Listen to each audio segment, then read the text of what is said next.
don't really feel like I changed anything. I can definitely say everyone else changed and the media changed and the world changed. But again, I'm a black man myself. So this is something I've known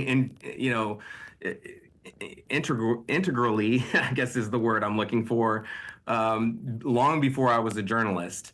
But this was like sort of an awareness of the nation hearing about such killings. I'm not sure that it affected my reporting at all. And that is probably because I had already been covering stories like this back since I was working in Arizona. And starting back as far back as maybe Trayvon Martin. And so I was used to covering stories like this, and I had gone down this road before. So seeing something like this happen on a national scale was just a smaller, it was just similar to the, like a microcosm of what we had seen with all the other shootings, black killings before that.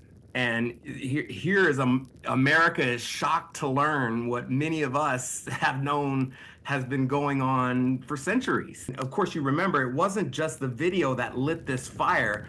It wasn't just the media reporting on it. It was the brewing of all these other killings, all these other marches leading to these protests everywhere during lockdowns when people don't have anything else to do. And I covered many of those protests in LA and Long Beach and even in Orange County, where you had people who, the protests weren't even remotely predominantly black people. These are all different races joining in this movie, all because people can see something that they can clearly see as an injustice. I don't know. I think we did a pretty good job. At least my reporting was again because I had been in this so long, and it was a time when stories that I had been talking about for in many newsrooms were being like, we don't have to cover that or blah blah blah. Now everybody wants to cover it. Now it's all front page news, and it was a good chance to talk about something that has been going on, like I said before, for centuries. And I do think there was a lot of confusion in how the media was covering this. And, it was also very confusing for people who didn't understand why everyone was protesting. And, there's mixed messages as to why this is important and lost in that translation. And I'm walking along these marches, interviewing protesters and asking, why are they involved? And their stories are so compelling. This was America's movement, and this time it couldn't be ignored because again, you're at COVID, everyone was locked down. They had nothing to do but watch the news, for better or worse. And then you had all these protests and marches in every city. On the LA Times front too, of just definitely kind of watching the conversation in the newsroom happen online, right? Because we were remote at that point, and watching, the struggle kind of happen, like as, figuring out a language again, of like how to talk about like looting, let's say, for example, of just trying to figure out, how do we frame this? How do we frame that? Because basically, like, even the smallest word could really just dictate how a person understands an issue, right? And that's such a big responsibility to weigh on you, especially kind of in that moment when you're writing things like as you're out in the field, like you're on deadline, lots is going on around you. You're also worried about your own safety. And so, it's a tough thing to kind of do.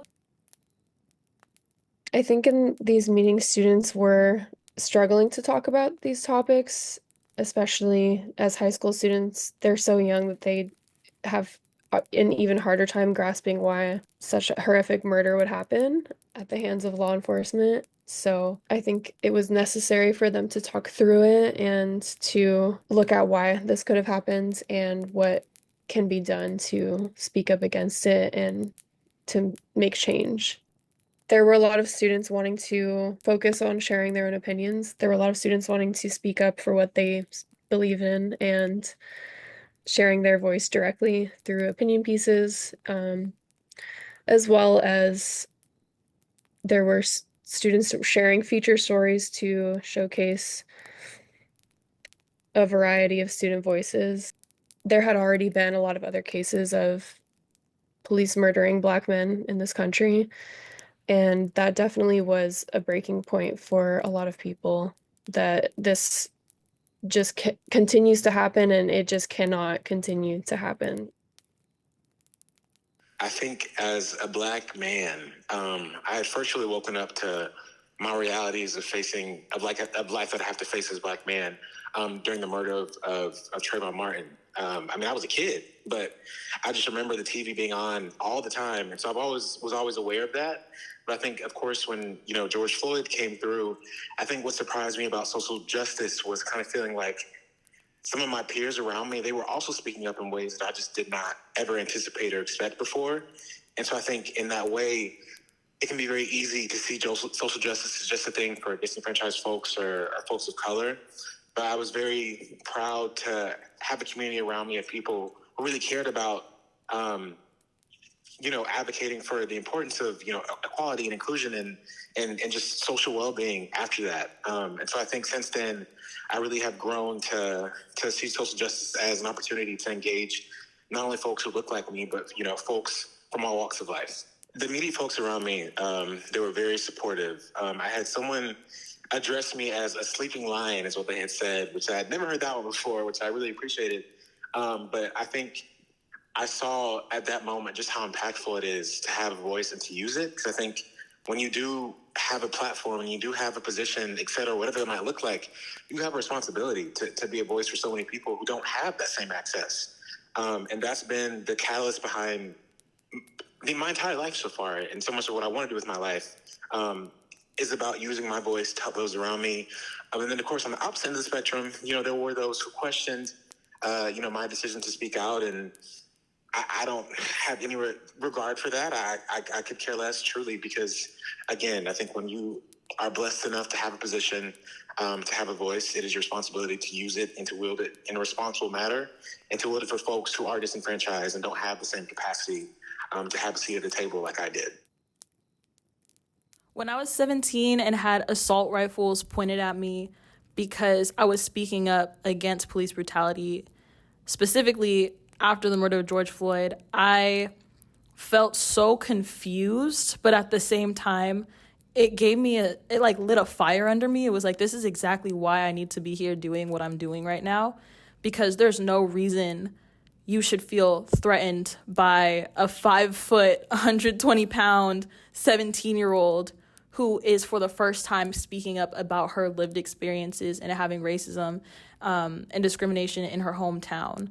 Like, I felt so confused, but at the same time, in a sick way, I almost felt seen by my community members. I'm kind of like, it was a big turning point in my community because I was one of the only Black kids who grew up in the city. Like, no one had ever seen something like that happen. That was so blatant and so obvious. To watch a kid kind of be under immediate attack as soon as she grabbed the mic to speak up. I remember it was June 6, 2020, and I got up on a flatbed truck, being one of the only Black students who could really speak on the Black experience in my hometown.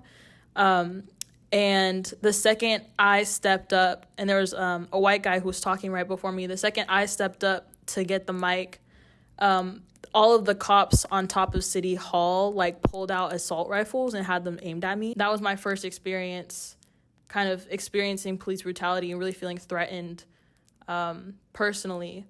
And it was in public, people saw it and people could feel that emotional pull that happened. And I think for the 4,000 people who were there and attended and were able to see what was going on in real time, people started to visually be able to see the experiences that I'm having that are different because of my skin color, based on the fact that all I had to do was stand up there and hold the mic. It was people couldn't even hold space. They couldn't even hold space for me without feeling threatened that I was going to incite some kind of violence. When it's I'm not even 18 yet, I'm still a kid. And they felt so threatened by me, which is when I really realized, even at 17 years old, my voice holds so much power and has so much weight. I decided I would lead a protest across the Golden Gate Bridge in San Francisco. And my message was to lead with love and to see at the end of the day, like, we all have this ability to have empathy and feel for people's lived experiences. And my whole life I felt, because of my race and my skin color, growing up in an area where there was no kind of representation, that I was othered and I was different and I wasn't accepted or loved the same way that other people were in my community.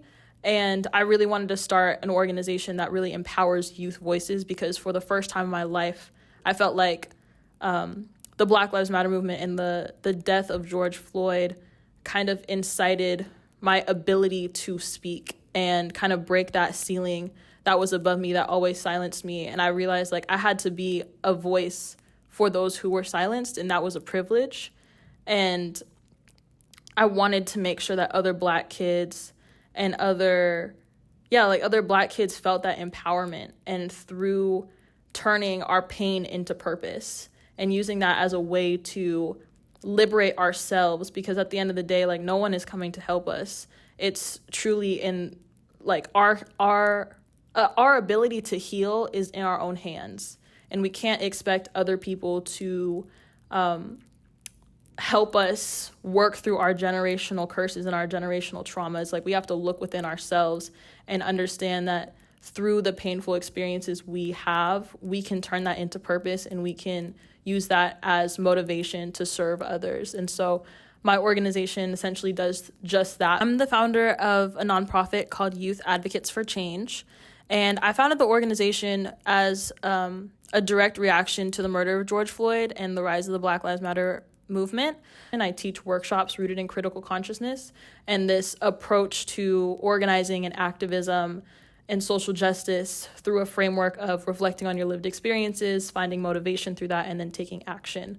And that is kind of what the ideas that were birthed through the pain that I was facing during 2020, the summer of 2020. Growing up, I played water polo, which is a predominantly white sport, and I'm also from Santa Cruz, California, which is a very predominantly white area. And during 2020, I was a part of a national winning water polo program where I was the team captain and the only Black individual on the team. And unfortunately, we did have an incident where it was during the time where schools were wanting to implement critical race theory into the curriculum. And we had a parent send out a mass email through our coach to our team. So it was kind of really uncomfortable, and I didn't want to say anything about it. But as team captain and the only Black person on the team, I felt like it was necessary to talk with my coach and my teammates. Only I could really stand up for myself, being the only Black person. And even though my teammates also felt it was wrong, they kind of like leaned towards me to talk to our coach about it, which made me really uncomfortable because I was trying to pursue a college scholarship in water polo, and he had all right over my playing time and letter of recs. So I was really nervous about speaking up to him, but I ultimately did. And it was probably one of the best things I ever decided to do, because I hadn't really spoken up about being like Black. I kind of had to put aside the athletic side of myself and more the Black woman. I didn't have a lot of people, but I had quite a few people that were like nervous about going to some events, or like, nervous about even just speaking about it. Basically just saying, what, anybody who would view you a certain way, or anybody that would judge you for trying to spread awareness about this very serious issue, is not someone you want in your life anyway. So that was a lot of like the concern. Even with me, like for some odd reason, I felt weird at first about like reposting about it and speaking about it, because I was like, oh, what if people don't want to hear it? But I was like, who wouldn't want to hear that? Whoever doesn't want to hear that, they can just unfollow me. Like, that says a lot about that person. I'm speaking on something that involves me directly in my community. And if you don't want to hear that, then. So I guess I was just helping other people that felt uncomfortable about speaking about it be more comfortable about speaking about it.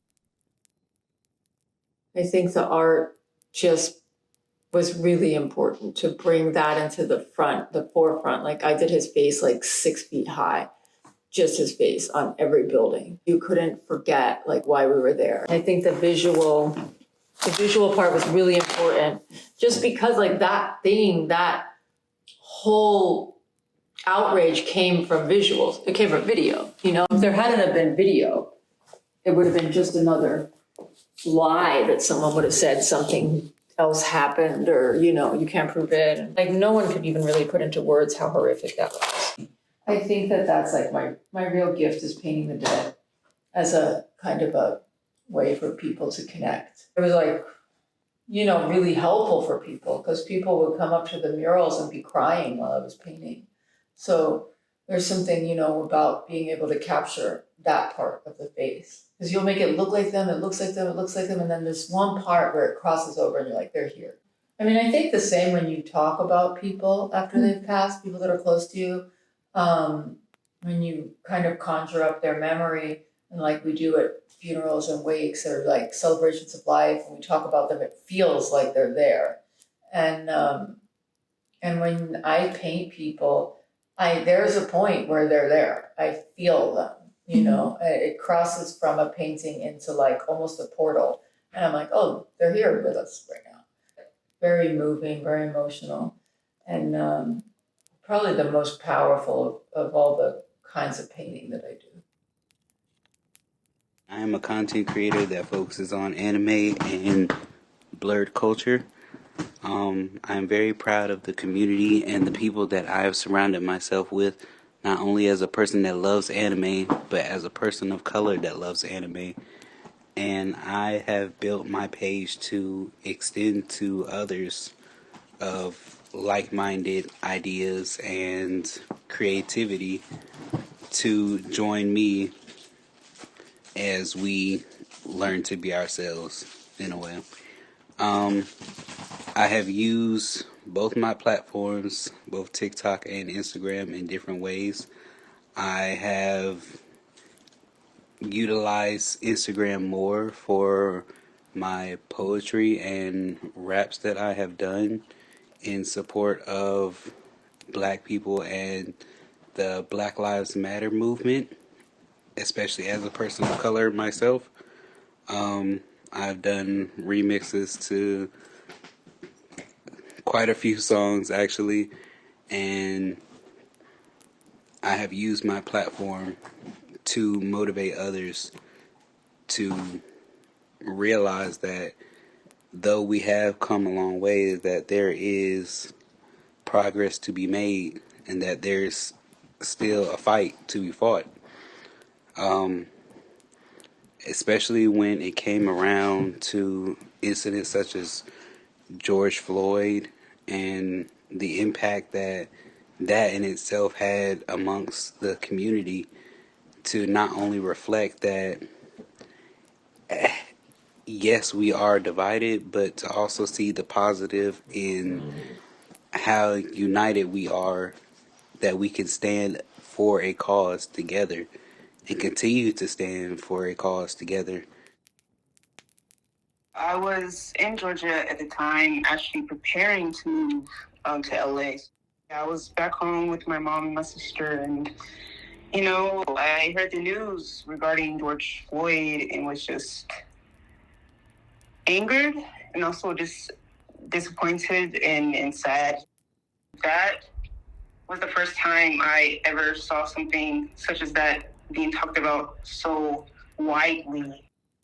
And, you know, fast forward to 2024, same people that were so vocal back then, it's just like crickets. And I've noticed that there's been this huge shift in terms of just, you know, advocating for Black lives. And with having such a large platform, it's important for me to be an advocate for not just myself, but for others too, whose voices are overshadowed by, you know, their oppressors, as well as using my art, whether it be modeling or makeup. I try to just use that to convey how I feel and really give my perspective through the lens of, you know, a Black American.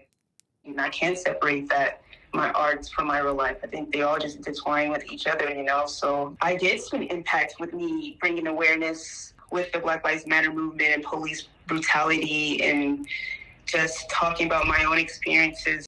I don't always have to be showing this artsy side of myself. Like, I'm not a product, you know? I'm a human being. I bleed, I cry, you know? So yeah, still inspiring me to this day, just to utilize my platforms and bring awareness to things. But also, I will say and emphasize, being Black, I also remind myself it's not my job to educate those on their own ignorance. I think at the end of the day, that's, the individual's responsibility to educate themselves and unlearn all the biases that they've learned growing up. In 2020, I sort of just wanted to also remind people that, yeah, I'm an artist, but also I'm Black and I'm a human being, and this is my life. That impacted me in my writing by like causing me to use my writing to tell stories, I guess so. I mean, it was always kind of politically acclimated in a way. George Floyd is not the first case of police injustice inside of America, and I never will claim it was. In fact, it really isn't a new story. I think what was new was that we had the full footage of it. But I guess that kind of jump started me to start writing a movie about it, actually. I'm always influenced by the stories around me. I'm very empathetic. I'm an empath, and there's a lot of crazy shit out there. I guess I see my writing only talking more about political activism and just talking about topics that I feel like are not talked about very often. Talking about different cultures, different people, different stories that different people have that are just not sharing them or don't know how to share them. My business is Glam by Ava, but originally it started as Ava B. Braden. I taught myself how to braid during COVID, during lockdown, actually, just kind of to have a protective style. But I remember the first time I wore braids was when I went to the protests in downtown Indianapolis, which is where I was. I just didn't grow up getting my hair braided, but it's something like I've obviously been surrounded by as like a Black woman with Black culture. But it was important to me to like accept my hair in a new way that felt affirming to me. So yeah, that I think it impacted me and kind of wanting to showcase different parts of my culture, my Black culture, and being very proud of it and being able to like put my hands into something so beautiful that I felt could just like, I don't know, it was healing in a way, I think, with all the things going on in social media, especially like how out there things are now, how much things are shown. Like, unfortunately, like George Floyd, that was not the first case of, a Black man being brutally murdered. It's just one of the first extremely intense visual showings of it.